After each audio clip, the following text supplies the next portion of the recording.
All right, we want to thank everybody for joining us this morning for the Retail Outlook for 2017 webinar. We'll be getting started here in about 2 or 3 minutes. Thank you.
All right. Well, we want to thank everybody for joining us this morning for our webinar. It's the first webinar in our 2017 series. We're going to be doing a webinar a month where we feature a different topic. We're going to feature some different industry experts throughout this year. So we're excited. Want to thank everybody for joining us today for the Retail Outlook for 2017 webinar.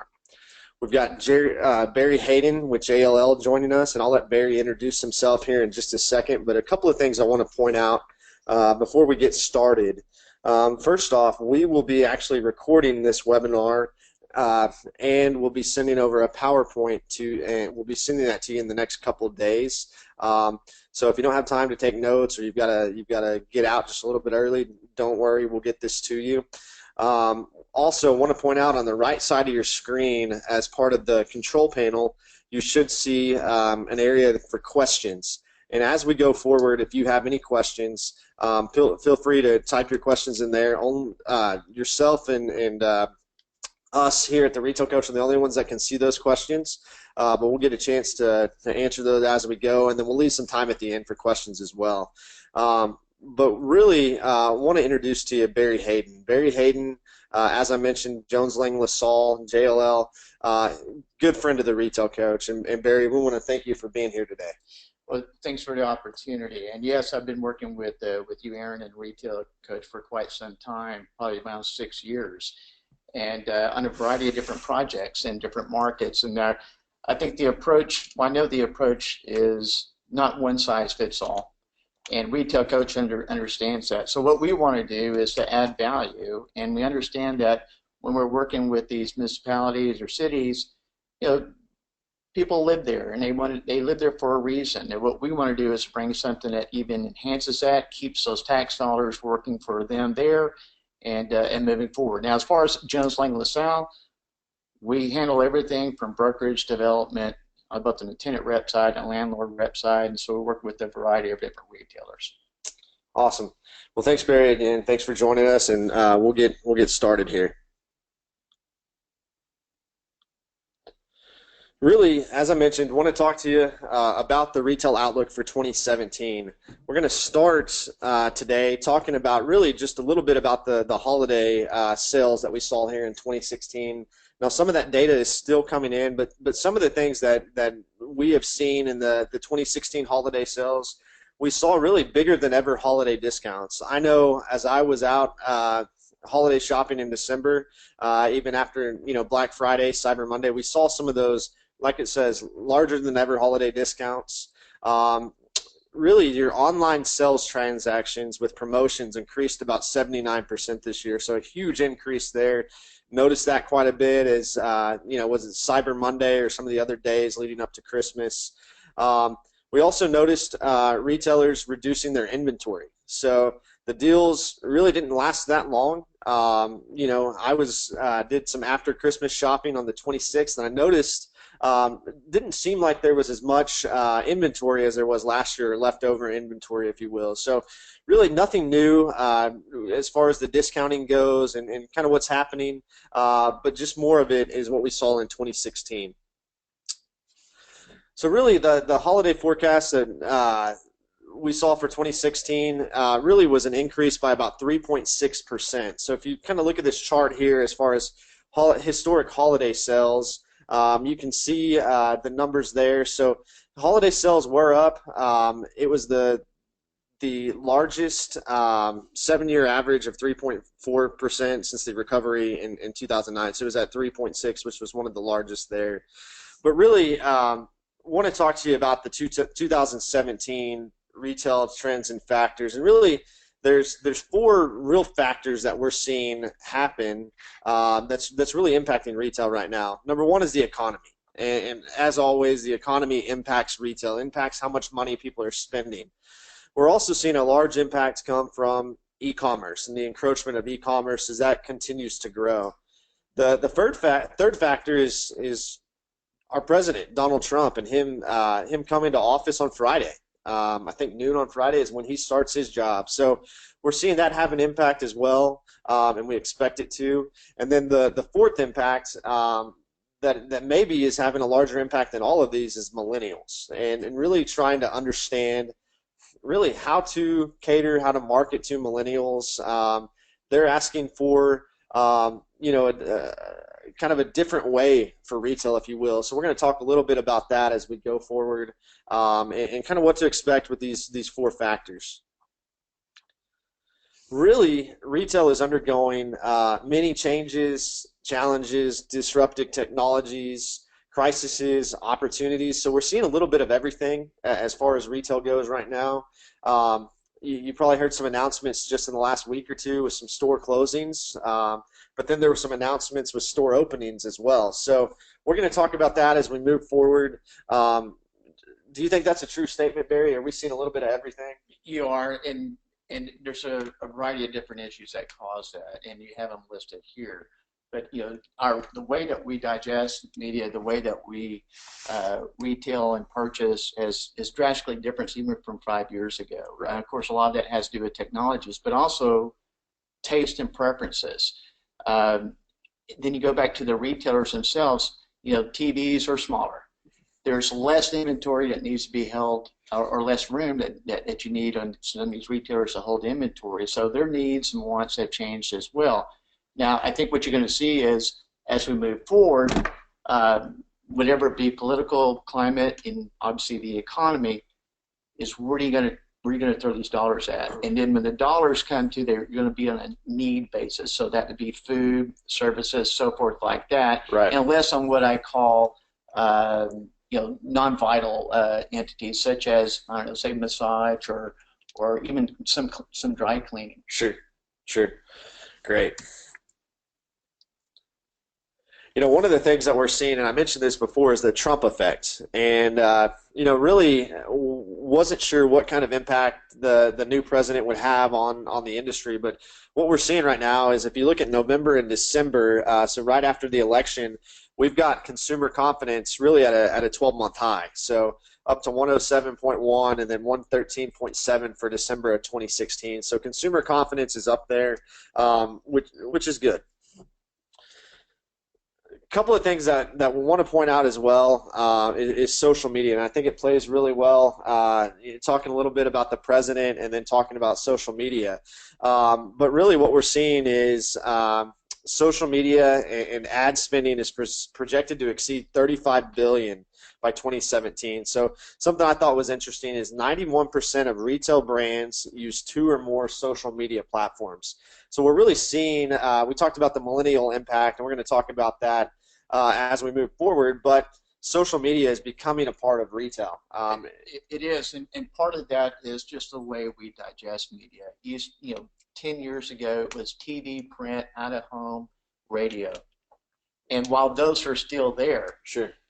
Technology, the way we digest it's more of a tailored approach, and obviously more so an effective approach. Sure. So say for a mother with newborn or what have you, you're selling diapers. Well, you don't need to waste media on programming that they will not watch and see, Right. and you can tailor it to what they're actually interested in. Yeah.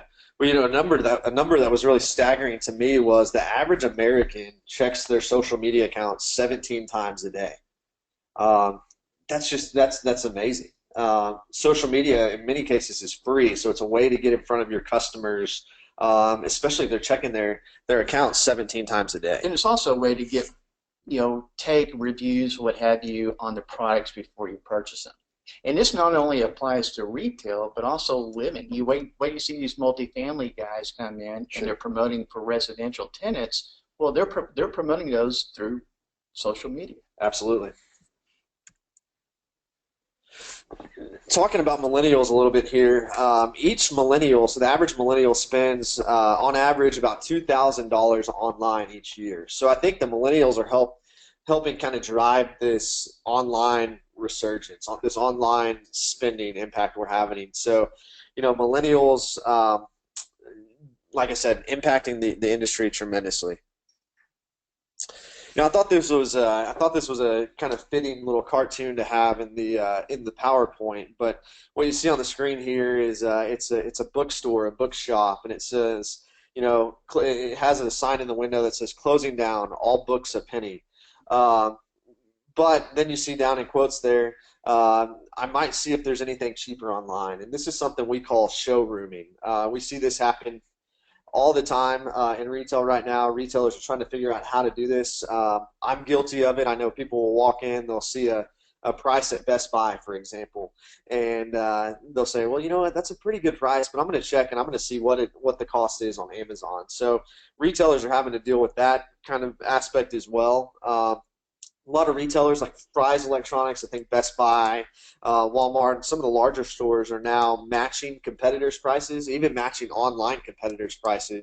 So that's one of the things these brick and mortar retailers are doing to compete with the online. And they had to.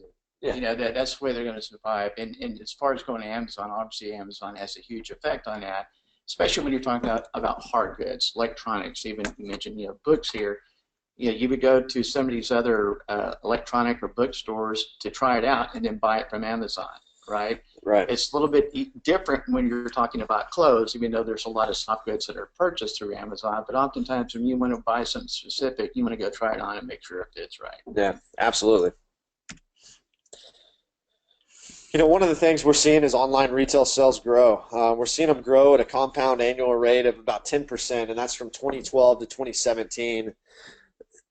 By 2017, as it says here, the web will account, and we're in 2017, for about 10% of all retail sales, all U.S. retail sales. So that's a huge part of it. But 10% of all sales start at the web. We are seeing a number of stores close. There were some announcements. You probably just recently heard about Macy's in the news the last week or two. Kmart is starting to close out or close most of their remaining stores. Staples closing stores, downsizing their retail square footage in some of their stores that remain open. Walmart announced they're going to be closing quite a few stores there. We've got 100 stores in 2017. Sears, same type of thing. We're seeing dozens of Sears stores close on a monthly basis. And then Nordstrom, we're seeing them eliminate hundreds of jobs to respond to lackluster in-store retail sales. Yeah, and a couple of things, especially on Macy's and Nordstrom, is that while they're shutting down these flagships or larger format, they will promote some discount. So Nordstrom Rack, for an example, has been highly successful for Nordstrom. Macy's has toyed with and looked at a discount as well. You get the Staples and some of the Walmart and the Sears, and while they close down, that also brings opportunity, right? So when you're looking at a junior anchor or an anchor box that shuts down, then this opportunity for a discount retailer, and I mean like a Ross or TJ, who's done incredibly well, in Nordstrom Rack, to fill some of those gaps. Yeah, well, absolutely. And what I heard from Macy's too is they're going to increase the size at some of these stores they have. They're going to increase the size of their warehouse or their distribution, so that if you buy something online, you can actually pick it up in store as well. So, they're having to do that just to stay up in the industry.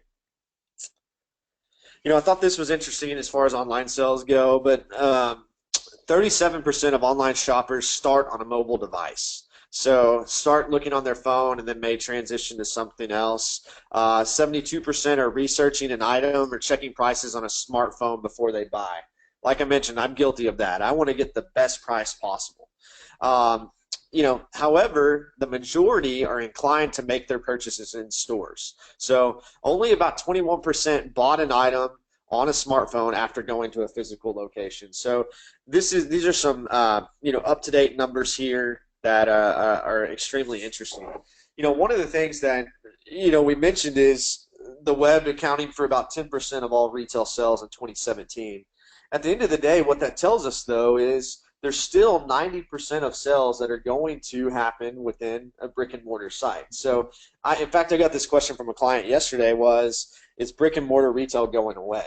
And really my answer to them was it's not going away, it's changing. They're just having to change the way they do things. So remember that number. Still 90% of all retail sales will still occur in a brick and mortar store. I agree with that. I think what you will see, and we're already starting to see it, is there's going to be fewer of these large format power centers, what I call aircraft carriers, and you'll see smaller, less risk neighborhood centers or half the square footage, because to be quite honest with you, you don't need all that square footage based on what we've already discussed. Well, we got our first question. It's actually targeted to you, Barry. The first question we got so far is what types and sizes of spaces are retailers looking for in 2017?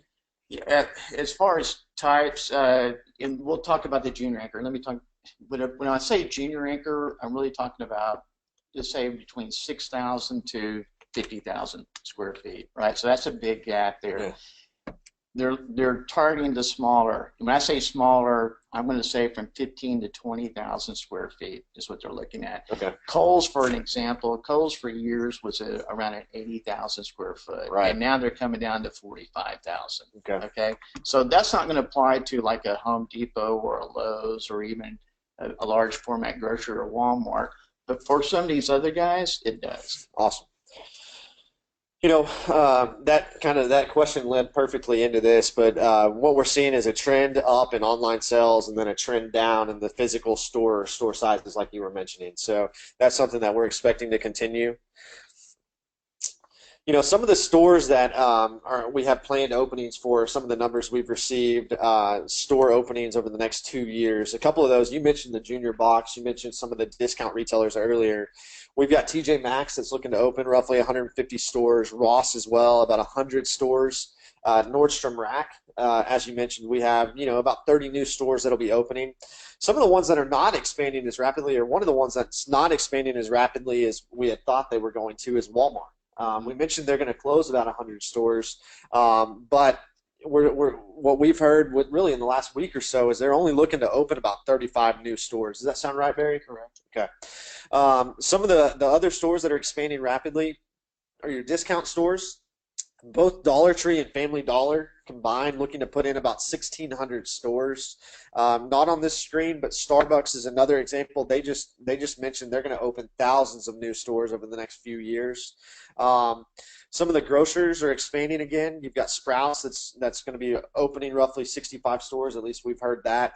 Whole Foods is going to be opening about 83 new stores. Some of those will be that new concept they have. I forget the name of the new concept. 365 is the new concept that's opening there. The Fresh Market is an interesting kind of organic fresh market grocery store. We've got that they're going to be opening about 70 new stores, but they're really kind of restructuring their approach, their new build. I know they pulled out of Texas, for example. They pulled out a couple of states, but they're going to focus on other states for development. And then we're really seeing a lot of growth, really in the last few years with the quick serve restaurants, what I like to call the fast casuals. So your Chipotle's, your Panera Breads, your Smash Burgers, and many others growing in 2017 and 2018. Right, and you said QSR, so really we're talking, say, from 2,500 to 3,000 square feet. Yeah. And all these guys have some strong operations there. What we've seen, and this is not just recent, I'll say over the last 4 years or so, are your large format sit-down restaurant guys. Yeah. Not as active, and their gap has been filled, by most part, by the QSRs. Sure.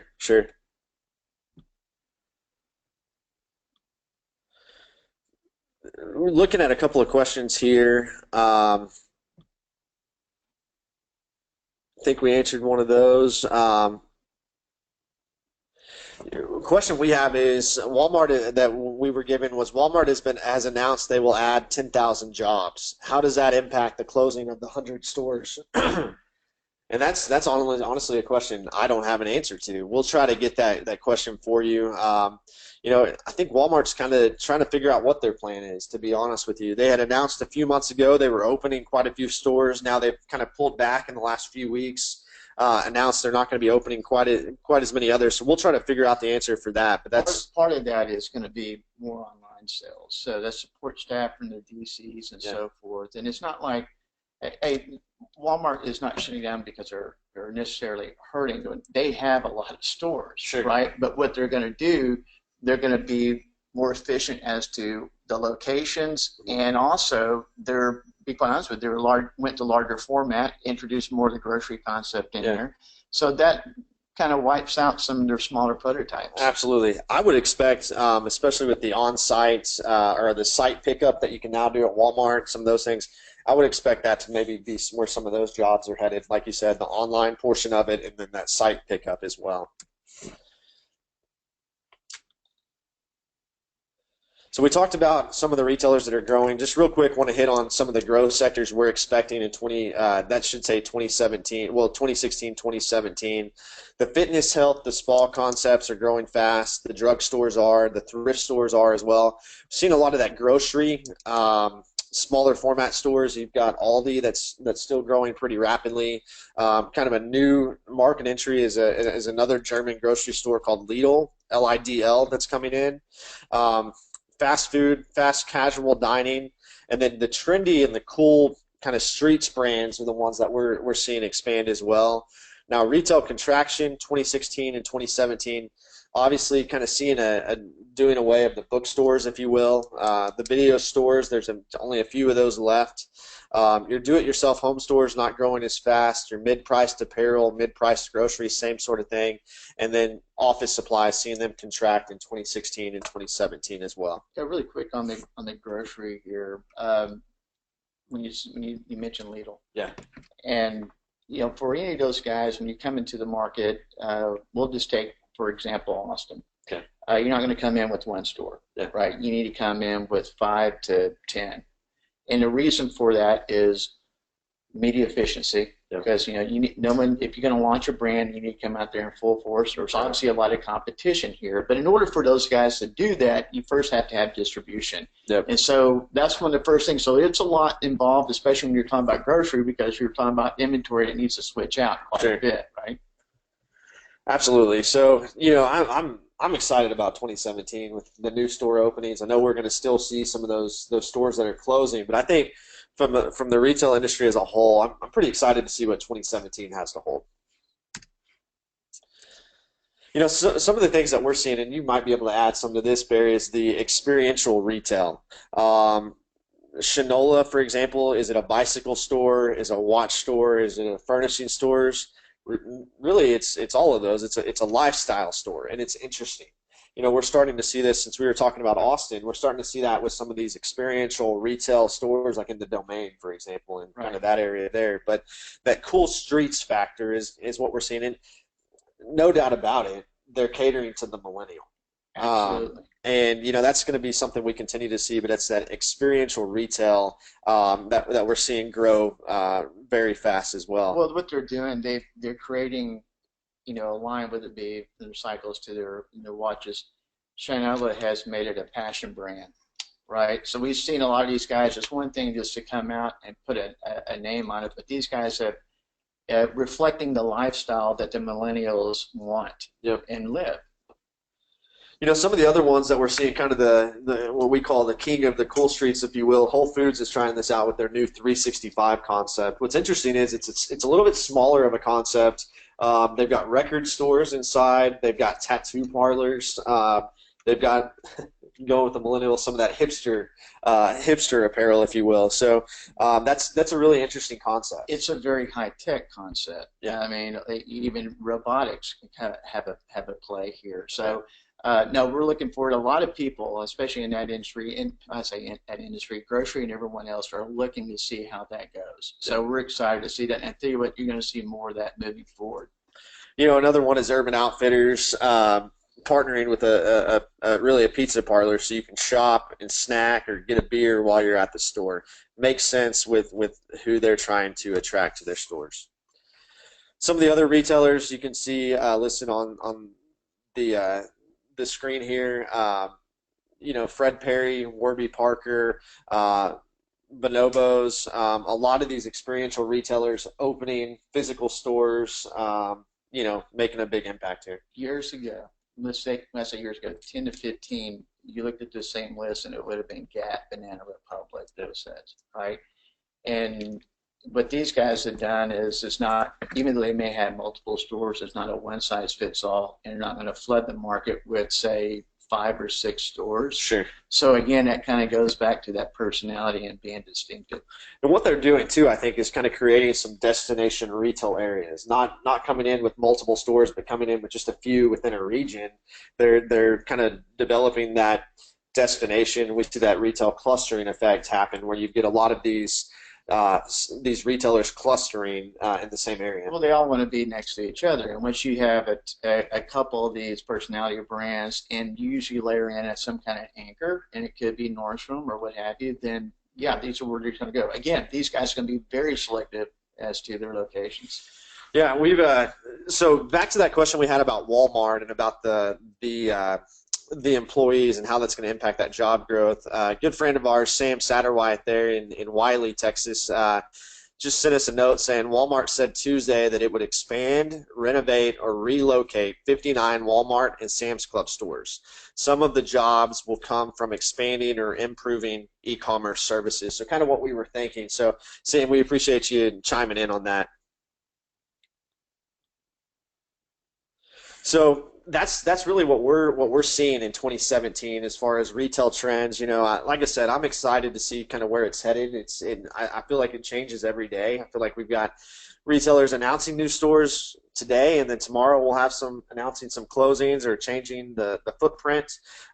So now, really want to talk to you about retail economic development in your community. Really, I think all of our attendees here are either part of an economic development corporation or part of a municipality or chamber of commerce. So Barry, obviously I have a lot of experience as a retail coach working with municipalities to recruit retail, but Barry deals a lot with municipalities and economic development organizations on a daily basis as well. So what we've done is we put together a grouping of slides here really talking about really what you can do as a municipality, as an economic development organization, to go out and really recruit retail, really help build your retail base.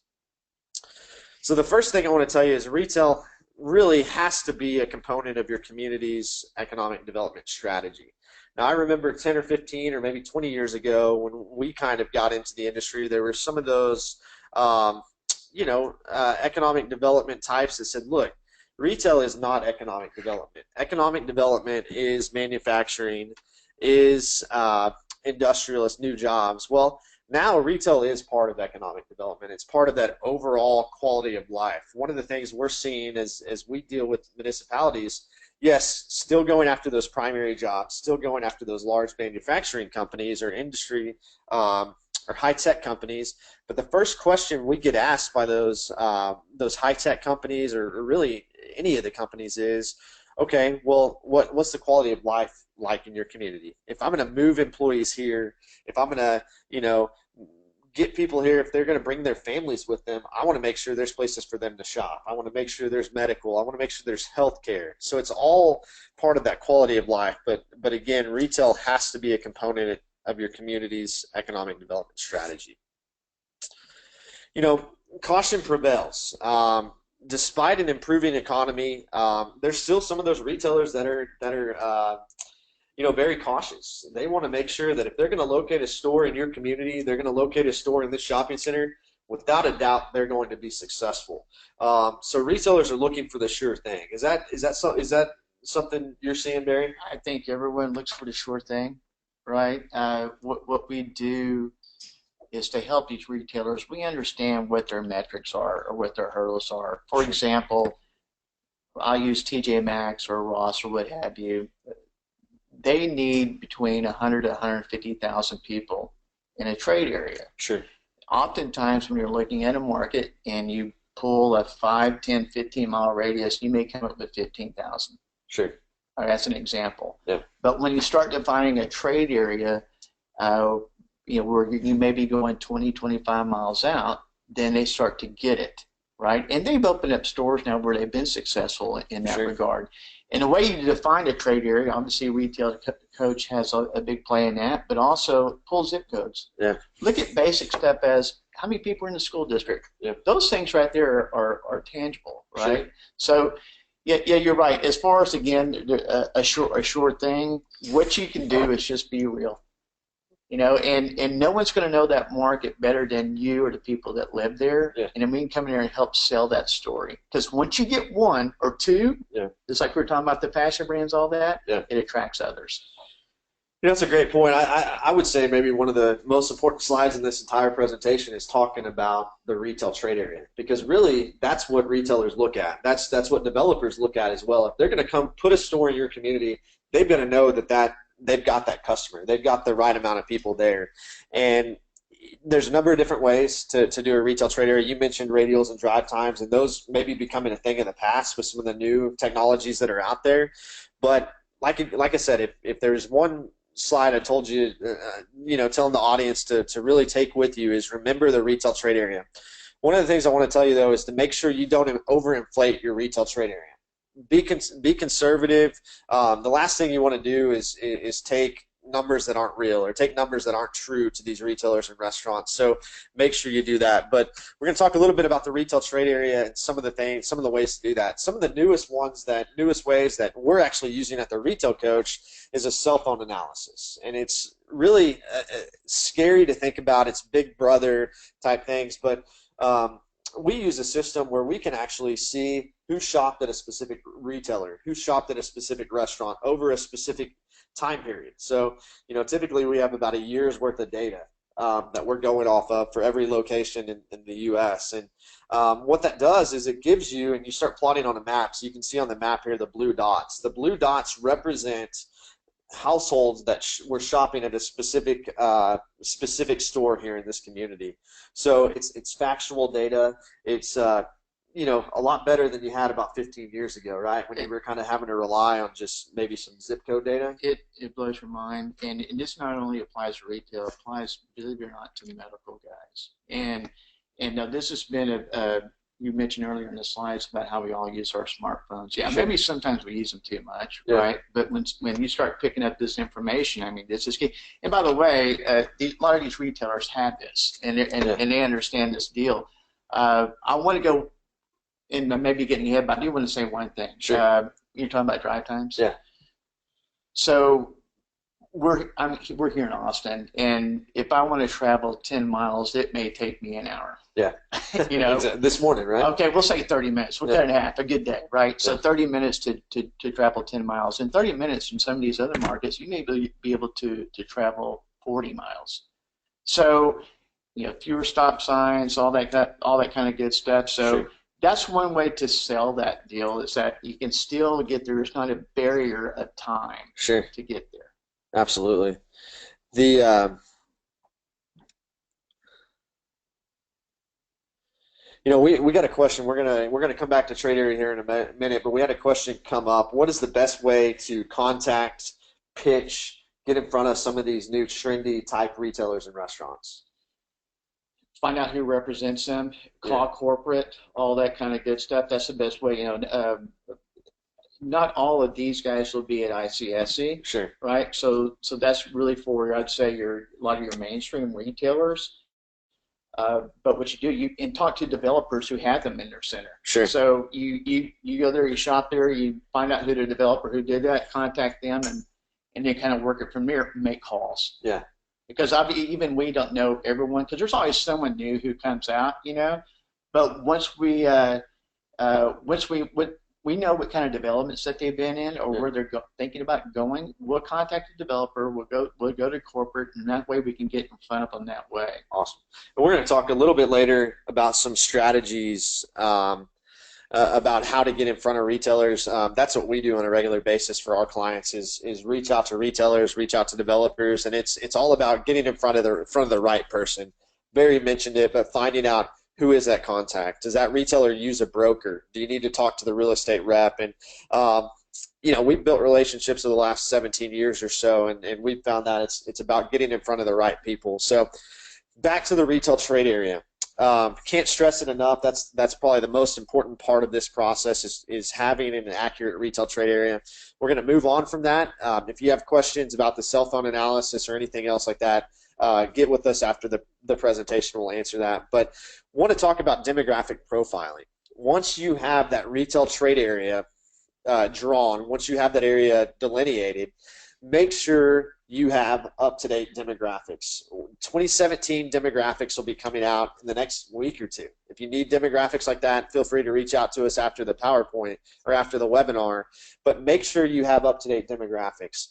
Barry, you might be able to add some insight to this, but I can't stress how many websites I go to for municipalities or economic development organizations where they still have 2010 census data on their website. Yeah, I'd say a couple of things on that.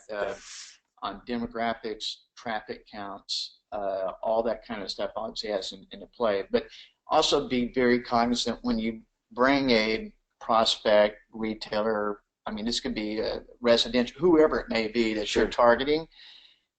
Understand, that your demographics, make sure that you understand what they're looking for in demographics, because what you don't want to do, you may not be there yet, but you may be there in 2 years, whether it be density or the mix. Just understand what target they're going after. Absolutely. That's key. And, when you're packaging, putting information together to get to retailers, this is what we do, is make sure you're not including the fluff. You're only including the demographics, only including the information that, say, Target might be interested in. They're interested in different information than maybe a Walmart or somebody like that. Right, because going back, they have research with capabilities in-house. Sure. So once they, you get their attention, well, what are they going to do? They're going to go there and plot it and find out. Absolutely. Right.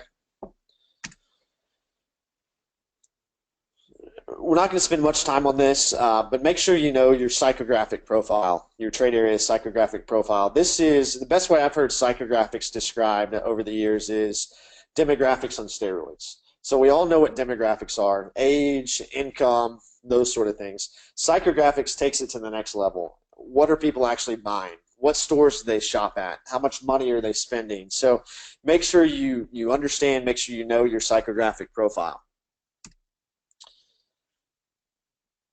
Once you have that trade area complete, once you have the demographics complete, you need to run a retail gap analysis. You might have heard of this referred to as a retail leakage analysis. What this does is it tells those retailers, based on specific categories, what their potential sales are, what's actually happening within the community, and then it gives you a number, either a surplus or a leakage. Now, you might show a leakage in your community of maybe, let's say, $30 million in home stores. So maybe like a Home Depot, a Menards, a Lowe's, something along those lines. Well, what that does is that shows Lowe's or Home Depot or Menards that there's an opportunity. So don't look at leakage as necessarily a negative thing, but look at that as opportunity. So would you say a retail leakage analysis is at least an important part of this process, Barry? I do, and I think it's also, just because we'll take the Lowe's Home Depot analysis. Okay? Sure. Just say you have a Home Depot, right? Right. Doesn't mean you can't still talk to Lowe's. Sure. Because what Lowe's will do, they come there and they understand that area. And I'll use an example. I'm going to use Bastrop as an example. Right. We did a development, you're very familiar with it, 65-acre development in Bastrop. This is in Bastrop, Texas. There's already a Home Depot established, been there for 4 or 5 years. Sure. And we brought in Lowe's. Now, our first question with Lowe's was, I know there's a Home Depot right here, and again, we're kind of defining this trade area, and this is what they told us. Said, look, we're not here to knock Home Depot out. Sure. What we're going to do is the first year we'll take 10% of their sales, really? And after the second year, we're all going to be even. Both of those stores to this day perform very well. So what they're said is that the pie is bigger than what you think. Absolutely, absolutely. Now, but on the flip side of that, in some of these markets, it's a matter of positioning. So if you're talking to two pet Sure. supplies guys, that market may only support one. That guy comes in there, and he's going to own that market for a while until it matures. Absolutely, absolutely. So make sure you have a gap analysis ready to go. That's an integral part of the recruitment process. Gap analysis can also be used for your existing businesses to explain to them that, hey, there might be an opportunity to expand. There might be an opportunity to open another concept. So the gap analysis, the leakage analysis can be used by those local retailers as well. Now, Barry, I know you're going to have something to add on this, but very important to know what your workforce or your daytime population is, and that's particularly important for restaurants. Mm-hmm. Yeah, especially when we talked about the QSR, because again, they don't have, they're smaller format. They're built to, just like they say, quick service, right? So they want to look at that nice lunchtime demographic. So that's the daytime pop. So people are working. Sure. How many people are working in that area? And then they're going to get some more at night. But lunch is so important for those guys. So area employers, right? And that could be from manufacturing to hospitals, and also even the retailer. Sure. With those employees, especially in a large format center. It's probably important too, not just to know how many employees are there, but to know what their pay grade is, what their salaries are, depending on what type of restaurant or what type of retailer is looking. Absolutely, and look, you can go from a cheap burger that may be $6 on a ticket to where you can go $18 on a ticket. Yeah. And obviously, not to say those can't coexist, because they can, but not all markets are going to capture that 18 guy yet. Absolutely. This is something I think is very important, but it's know what sites are available, know what properties are available for development. When we reach out on behalf of our clients to retailers and restaurants, the first question we typically get is, what sites are available? What properties are available? So make sure you have a database of sites ready to go and available, so that if you are talking to a retailer, you can get them that information the same day. You're not saying, wait 2 weeks, we'll get you that information. Hey, here are the 3 sites that fit what you're looking for. Right, and what's important, that we're just going to keep it very basic here, right? Because what's the first thing? They're looking for just, okay, where's the market at? Okay, we're over here. Why does this site work? And the reason those sites work, where they're a hard corner, Sure. Access is huge, right? Even if the street's not there, all right, let's talk about extensions of street, or Sure. there's going to be a street coming in. Tell them the story, because you're right, oftentimes you get one shot. You can have another shot. It may be a little while. Yeah. So you got to put your best foot forward right at the beginning, right? Right, and I think the other thing is look at like markets. I know everyone does this, but it's so important. So if you have a market and you have 50, I don't know, say 20,000 people. Let's say 10,000 people. Go to another market where maybe one of those targets, one of those prospects you've been hunting, Yep. and go look at that market, and then use that as a basis of why they need to look at you. That's a great point.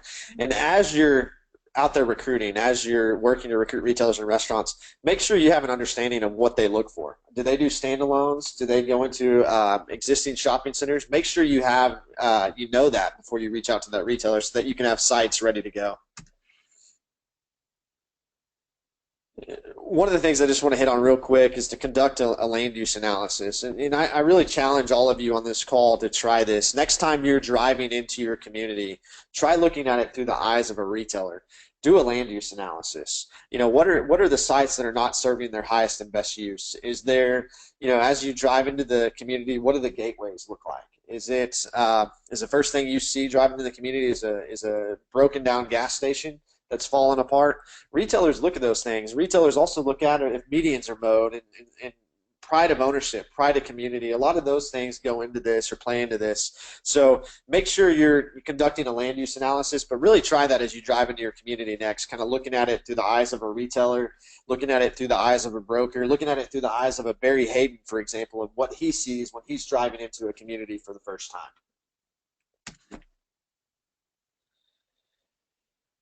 Just continuing to talk about developing that plan. Really market your vision for retail revitalization or retail development. You know, you need to have a retail market snapshot. One of the mistakes I see communities and municipalities make on a pretty regular basis is they'll put together a packet of information that's 100 pages thick, and they'll hand that over to a broker, they'll hand that over to a retailer. Well, if I'm a retailer, I'm not going to read through all of that immediately. I might throw it in the trash. I kind of laugh, Barry, you'll know what I'm talking about, but if you attend these International Council of Shopping Centers conventions, typically as you walk out of the trade show, they'll have those big drum trash cans. And what I notice when I walk in through at the end of those is a lot of those big packets of information or those binders of information that have been put together just stacked up in those trash cans. That's right. So what we stress is to really start out pretty slim. You know, a front and back flyer kind of pitching your community. If you're going to an ICSC event, front and back flyer that has, you know, your trade area population, a map of the community, traffic counts, incomes, and then also your contact information, because you always have the ability to follow up with more information as you move on. That's right. You just want to get noticed, and when you can't get noticed is when you overload them. Yeah. All right, because they have a lot going on, and you want to be, I guess, really have your sharpest spear there. I think also the way you deliver it. So whether it's a handout, you're right. Believe me, in my business, I've had a lot of my presentations go right into that same garbage can, right? Sure. And then as you learn how to, be concise, give them one piece of paper, or maybe it's just, hey, here's my card, let me get your card, and I'm going to email you something. Sure. Then they can view it at their own time. Definitely. But the other thing on that is to follow up. You know, once you get their contact information and you made that introduction, be sure to follow up with them. Definitely. You know, one of the questions we were asked that I skipped over on accident, but how often does the gap analysis need to be updated? And one of the answer I have for that is, unless you're in just a very fast growing community, usually you can go about every 2 years without having your gap analysis updated. Now, if you're in a fast growing community where you've got retailers and restaurants coming in just on a regular basis, then absolutely you need to have it updated every year, just to keep fresh new data in front of them. One of the things we want to talk about is being innovative. Now, we talked about online sales and how online is impacting retail, but you as municipalities need to really pay attention to the web and pay attention to online as well. You need to be innovative. You need to have this information on your website. The first, you know, Barry, I'm asking you, but I would expect before you go into a community looking to place a retailer there, do you go to the city's website a lot of times? Do you go to the EDC website looking for this kind of information? I go to everything I can. Yeah. Yes, because obviously when I come in, I want to make sure I'm efficient as well. But I do look at that website. I look at any kind of, we will run our research on it as well. Awesome. Before we come in, because we want to identify, is this a fit? Yeah. Just on a number of people and so forth, and and then we'll come in there, and then whenever we come in, we always want to put a boot on the ground, so to speak, Sure. because that's when you can really get intel. Absolutely. Because again, when we started this conversation, we were talking about one size fits all. Well, look, all these markets are different. Okay, different needs, different lifestyle, all that is different, and you cannot understand it just by looking on a piece of paper or looking on the internet. You got to go down there and meet with the EDC and get to know it. And really, because what a developer, at least I say a good developer, Sure. he can't do it by himself. Yeah. He has to have the help of that community, and they need to take pride in that. So make sure you have a retail website, or at least a retail portion of your website. Make sure you have those available sites on the website. I would assume that would help you out, finding out where those sites are, and then be innovative. You're competing with competing with communities throughout the country. What's going to make your community stand out above others? So make sure you're innovative in that process. I want to talk a little bit about retailer targeting and recruiting and recruitment. Make sure you're targeting retailers that fit your community. Find out what their criteria is. Do they have to have $200,000 in a retail trade area? Do they look for certain levels of income? What do they look for? What is their location criteria? Make sure you have a good understanding of that. Retailers that fit your community, can't stress that enough. If you're a town of 2,000, and this is kind of an out there analogy, but if you're a town of 2,000 and you don't have a major interstate, Bass Pro Shops is probably not going to be a fit for your community, but there are some that will. Anything to add on that? No, you're right. It's just to be real. Sure. Because again, you don't want to be anything if you're not. Right? Yeah. So you're right, and they will respect that, because the moment that you're not, it's going to be hard to get their attention again. And I think, too, what will help some of these smaller to medium-sized communities as well is as these retailers are shrinking the size of their store, shrinking their footprint, their overhead costs, we might see some of them going into some of those smaller communities that maybe they hadn't looked at in the past. We're starting to see that now, okay. And it's called opportunity. And the reason for that is oftentimes in these larger markets, they're diluted. I mean, they've got so much mass in there. So we're going to go in the outskirts where people are actually moving to for maybe a better quality of life, sure. better schools and so forth, and then that's where the opportunity lies, and we're seeing more and more of that now. Awesome.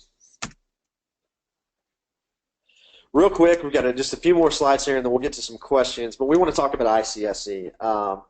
ICSC, International Council of Shopping Centers. If you're not a member, I would stress you become a member as soon as you can. As a municipality, as an economic development organization, you can actually join ICSC for only $100 because you're a public sector entity. So I would stress becoming a member of that. There's regional ICSC conferences that happen all the time. There's one in Dallas that happens in November. There's one in Atlanta, San Diego, Chicago, New York, all over the place. Make sure you're attending, especially those conferences that are focused on your region.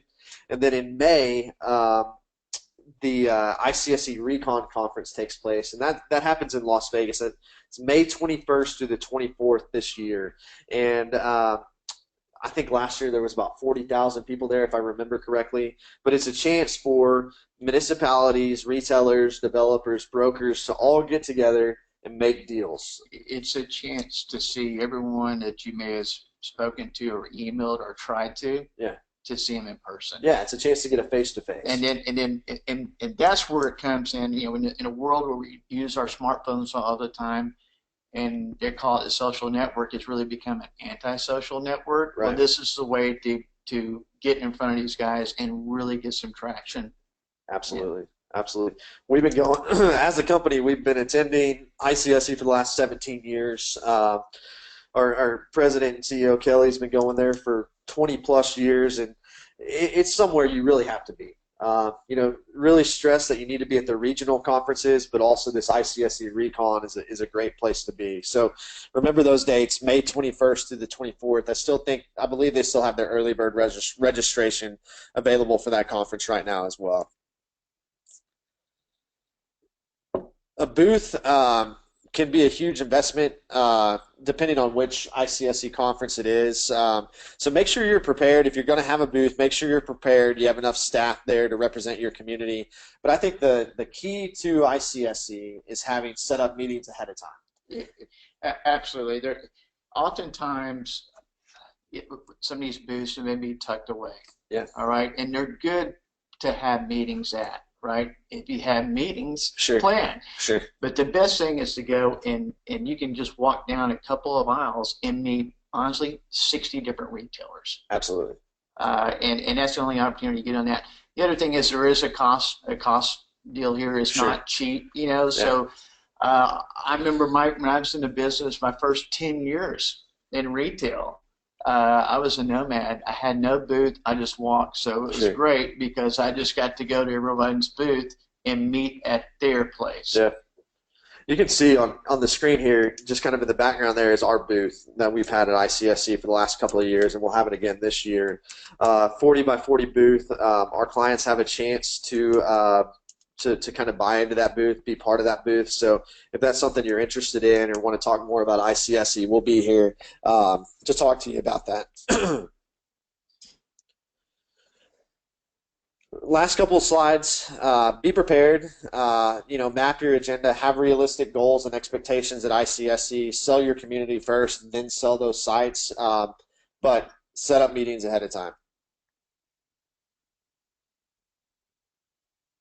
One of the things we're seeing right now too is those national franchises are really growing at a really rapid pace, and we're starting to see those franchises attracting more of the entrepreneurs. So make sure as you're developing your retail recruitment strategy, you're not forgetting about the franchises. We had success in a community in California just this week by not only reaching out to the corporate, but we also reached out to the franchisee for this specific area. Franchisee got back to us the same day and is now looking to locate a store in that community. I would tell you, and that goes back to, all right, you see an entity or someone that you like to have in your market. Oftentimes, you're right, there's going to be franchisee. Go to their location. They most likely won't. They may be there. Most Sure. likely they're not. Talk to the manager and find out who the franchisee is. Introduce yourself. And then that way you can contact the franchisee and go one-on-one because they will in turn talk to corporate. That's a great great point there. Go talk to them. Reach out not only to corporate, but reach out to the franchisees as well. Can't really stress that enough. We're going to continue to see the franchise growth happen in 2017 at a rapid rate. Have a site plan, have a realistic plan. If you're working with a developer to go out and recruit retailers and restaurants, make sure you have that site plan. Make sure you have that information ready for them. Take a long-term approach. Retail recruitment is a process and not an event. Barry, you can add to this, but it probably takes at least 12 to 18 months to get a lot of these retailers and to get a development off the ground. Is that an accurate statement? It is. I mean, well, in the case of us, I'm not going to knock down the land until I know somebody's going to go there, right? But sure. But no, you're absolutely right. Now, if there's an acre development or so forth, we're looking at that land for a reason. Yeah. Right. And so. And oftentimes we have relationships with these guys, whether they be in other developments or we know they're brokers and can bring them in. But it does take a while to get some of that in. Yeah. And it doesn't. You're right. It doesn't happen overnight. Now the quicker guys are going to be obviously your smaller guys. Sure. You have Subway here, service guys, dental. The medical guys, we've seen a big upswing in medical over the last 5 years. Sure. The urgent cares, not as much on the optical, but still those guys are strong. And those guys are a great way to start off your development because, again, they're providing a service that's not going to go out of style. It's not a fad. Absolutely. Right? Well, that's our last slide, but what we want to do is we've got actually quite a few questions here, quite a few for you too, Barry. So we want to spend at least five minutes or so with some questions. I'll just point out my contact info is on this slide, my email address, afarmer@theretailcoach.net, and also my cell number. So if you have any additional questions later on, let us know. But want to hit a couple of slides or a couple of questions really quick. Barry, what strategies do you suggest for getting the landowners and/or property managers to make positive changes with an existing center? Anything to add on that? I think you need to show what the value a new tenant or a specific tenant can bring to them. Sure. Uh, So because increase rental rates and those sort of things. absolutely, and also it's very simple, Yeah. right? You bring someone new that will attract like tenants. Sure. And that's what he said, because at the end of the day, they're looking at bottom line, Yep. right? And so that's one way to do that.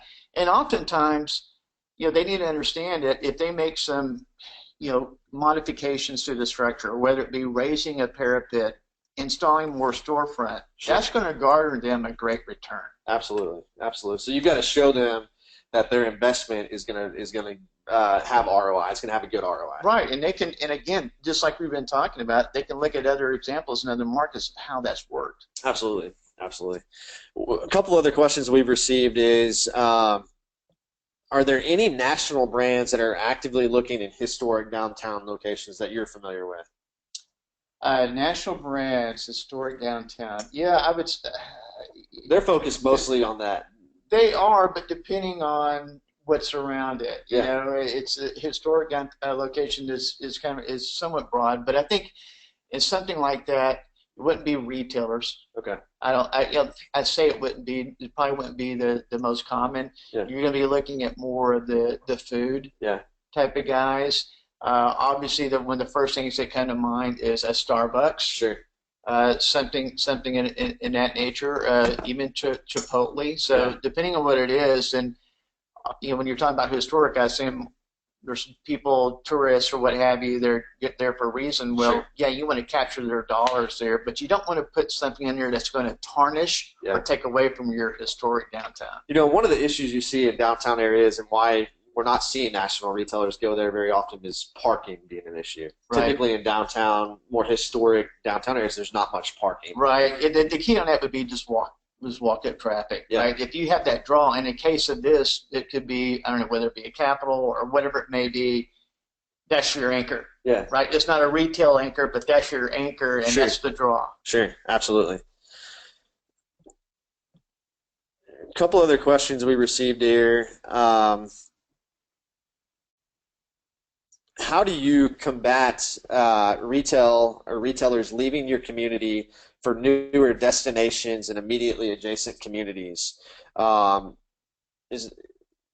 You've got to show opportunity again. You've got to build additional centers. You've got to build that synergy. Is that a There's statement? also, I mean, there's a lot of things that I hate to say, incentives are one thing, right? And you have to be careful because you provide an incentive for one person, everyone talks, and everybody else has one set, Sure. right? But if they're leaving that, maybe there's something you can do aesthetically. And so by that I mean, is there something you can do with sidewalk, with landscaping, what have you, to make that maybe a little bit better, attractive to not only them but their customers. Yeah, absolutely. And by the way, that's where tax dollars can work. Why? Because you're going to pay back that investment with these retailers. Absolutely. Well, Mary, we want to thank you. We've had a few other questions come through. What we'll do is we'll answer those questions after this via email or a phone call. But Barry, can't thank you enough for joining us today. We knew the industry, and I can tell you for everybody that joined today, I would hope this helped them understand the process a little bit better. Well, I appreciate it. I am by no means an expert. Let's be real. And the biggest thing on this is to go out and get to know people, and I mean that in these cities, because for me personally, I'll learn something. Sure. And also, going back to some of these retailers and restaurants, you got to remember, sometimes you're competing not really with another site in that market, but that market is competing with another site in another market that Sure. they only have so much money they can do. But once you go in there and you bring something, oftentimes a lot of these markets will actually appreciate it more so than big ones. Absolutely. You know what I mean? Sure. And that's where, for me as a developer, is the gratification, because we can take pride because we did something together. Sure, absolutely. Well, thanks again for joining us. We are going to be doing a webinar at least once a month where we bring in industry experts to join us with this, and we will be sending out an email a little bit later today, could be tomorrow, that has a recording of this webinar in case you want to pass that along to any of your council members or board members. And then we'll also be sending the PowerPoint separately as well. So if you have any additional questions, shoot me an email at afarmer@theretailcoach.net. And thanks for joining us today.